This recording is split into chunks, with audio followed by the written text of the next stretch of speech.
After 8 years of being on sale, KTM's baby RCs have finally received their first substantial update.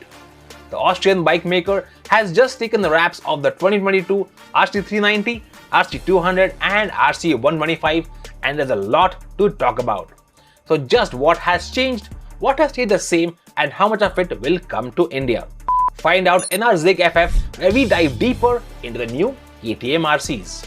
But before we go any further, don't forget to hit that subscribe button and ring that little bell too, so that you don't miss any of our upcoming videos.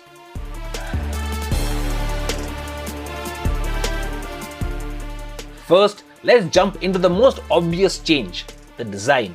While it's all about straight lines everywhere, it doesn't look as sharp as the current generation RCs. KTM says that this new bodywork has been inspired by the RC16 MotoGP bike for improved aerodynamics. While it does look striking, the Duke-inspired LED headlight flanked by the wide and flat fairing with the integrated indicators has made it lose some of its sleekness. That said, when seen from the side, these RCs look ready to race. But what do you think? Do drop your thoughts in the comments. Another reason for this new bodywork is improved engine cooling. There are new vents along the side which channel hot air from around the engine away from the bike. This, combined with the side-mounted radiator fans, should not only keep the engine cool, but should also help in not cooking the rider's legs in slow-moving traffic. There's increased convenience here too, with a larger 13.5-liter fuel tank, roomier seating for both rider and pillion, and more premium finish for the seats that KTM claims provides better grip in the wet. However, at 824mm, the seat height is 4mm more than the outgoing model.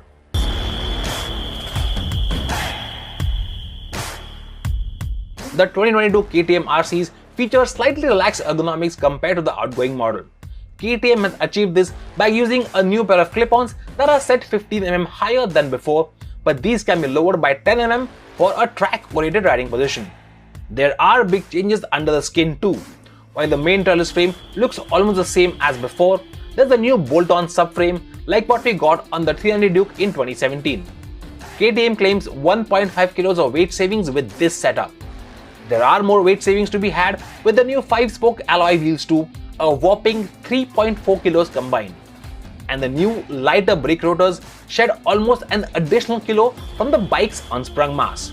This should mean that the RC's already sharp handling should have become even sharper still, which is great news for budding track day enthusiasts. In terms of suspension, the non-adjustable WB Apex big piston fork and monoshock on the RC125 and 200 have been reworked to offer a sportier ride.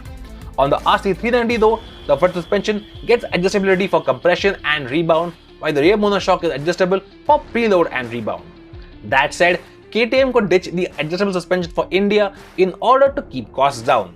But then again, with TVS now offering fully adjustable suspension on the newly launched Apache RR310, KTM India might just give in. While there are no major updates to any of the motors, the 125, 200 and 390, there are minor improvements internally to reduce friction and increase efficiencies. Plus, now there's a 40% larger airbox for improved breathability that KTM claims has improved torque across the range. While the company hasn't yet specified torque figures for the new RC125 and 200, the RC390 now makes 1 Nm more than before.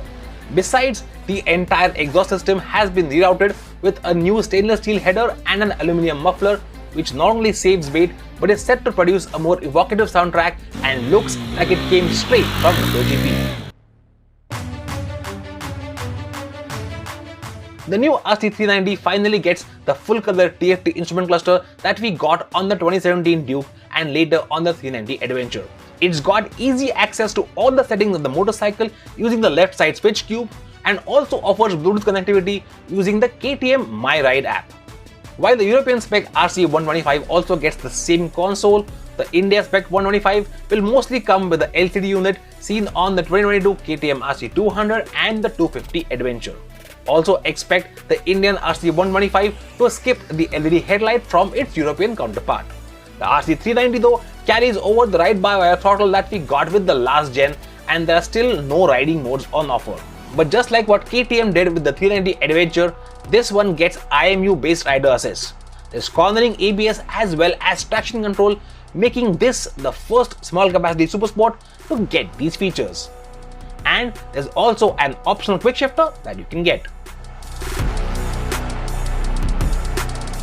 While these RCs will launch in March of next year in Europe, we expect them to come to India quite soon, hopefully by this festive season. But it remains to be seen whether KTM India will spread out the launches of each RC model here. As for pricing, at least for the RC 125 and 200, we expect a price bump of rupees 8 to 10,000 over the current models, while the RC 390 might get an even larger increase, putting it a little under 3 lakh rupees ex-showroom.